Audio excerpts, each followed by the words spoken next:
ဝင်းနီရဲ့ဒငင်းကုန်းဈေးတလားတခါစီစဉ်ကနေကြိုဆိုပါရယ်။ဩဂတ်လအတွက်ဒငင်းကုန်းဈေး update ဖြစ်ပါတယ်။ဝင်းနီတို့ဈေးရုံနှစ်ကကုန်စိမ်းနှန်းကိုအရင်ဆုံးသွားလိုက်ကြမယ်။ဒငင်းကုန်းဈေးရဲ့ကုန်စိမ်းနှန်းကတော့အမြဲတမ်းလူစီလျက်ပါပဲရှင်။ဒီဆိုင်ကတော့ဝင်းနီဝယ်နေကြကုန်စိမ်းနှန်းကကုန်ကြောက်ဆိုင်ဖြစ်ပါတယ်။အာလူးနဲ့ကြက်သွန်ဖြူကြက်သွန်နီအဓိကရောင်းပါတယ်။ကြက်သွန်ဖြူအကြီးကတပိတ်တာကို1400ဖြစ်ပါတယ်။ဒီဆိုင်ပါနော်ဝင်းနီကတော့90သားဝယ်ခဲ့တယ်။ဒီလမှာလေးကြက်သွန်ဖြူတွေကဈေးသက်သာပြီးတော့ကြက်သွန်နီတွေကတပိတ်တာကို9000ဈေးပေါက်နေပါတယ်။ဝင်းနီဝယ်ခဲ့တဲ့ဂျင်းကတပိတ်တာကို6000ဈေးတွေကဖြစ်ပါတယ်။90သားကို3000မို့ပေါ့နော်ဒါတွေကတော့ရှမ်းအာလူးဈေးတွေဖြစ်ပါတယ်ရှမ်းအာလူးတွေကတော့ဈေးကတော့ပုံမှန်ပါပဲအမဒါ9000နော်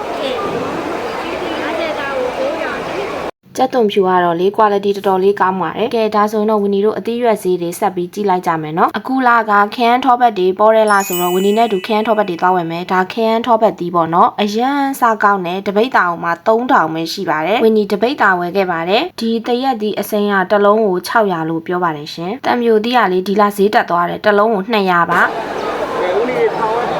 ရှောက်ရွက်ဒစည်းကို900ပါအဲ့ဒီချမောင်ရွက်ကဘယ်လိုရောင်းလဲ900လေးခါကမွန်းကျင်ရွက်ကရောအဲ့ဒီမွန်းကျင်ရွက်က300မောင်နေလာရတော့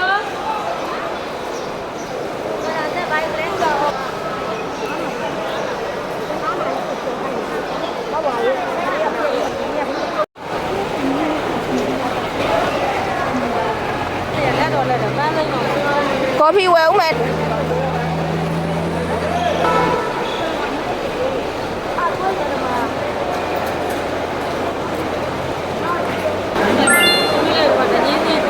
ဒညင်းသီးလေးကောင်းတယ်ဟဲ့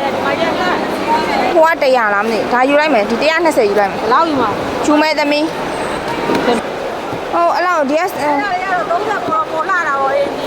အမေကလှတာကြိုက်ပေါ်လာတာပေါ့အဲ့ဒါ250အဲ့ဒါလေးက250နဲ့ဟာ100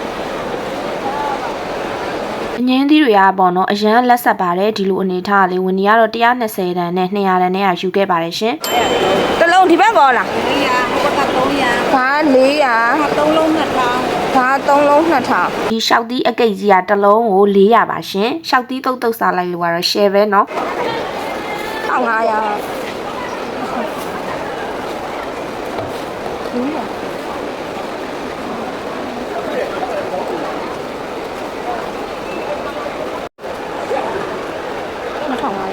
တင်မော်ဒီအစိမ်းနေရလေလေအများကြီးကိုရောက်နေတင်မော်ဒီတုတ်စားမဲ့သူတွေတင်မော်ဒီတောင်ရောက်မဲ့သူတွေအတွက်ကတော့အရန်ဆင်ပြေတယ်မိုးရင်းကာလာဆိုတော့လေအသီးရွက်တွေအသီးနှံတွေကစိမ့်ဆိုပြီးဝယ်ကျင်စရာလေးပေါ့နော်ဝင်းနီသွားတဲ့နေ့က12ရက်နေ့ပေါ့နော်မိုးတွေလည်းအရန်ရွာတယ်ဒါမဲ့ဝင်းနီ vlog ကိုရအောင်ရိုက်ခဲ့တယ်ဝင်းနီရဲ့ August လအတွက်ဈေးရုံနှစ်ကုန်စိမ်းနှံ update ကမပြီးသေးပါဘူးနော်ဝင်းနီထပ်ပြီးတော့တင်ပေးပါအောင်မယ်အခုမှဒါအပိုင်း1ပဲရှိပါသေးတယ်နော်အဲ့တော့နောက်ထပ် vlog လေးတွေကိုစောင့်ကြည့်အားပေးပါအောင်ရှင်အားလုံးပဲဆင်ပြေကြပါစေ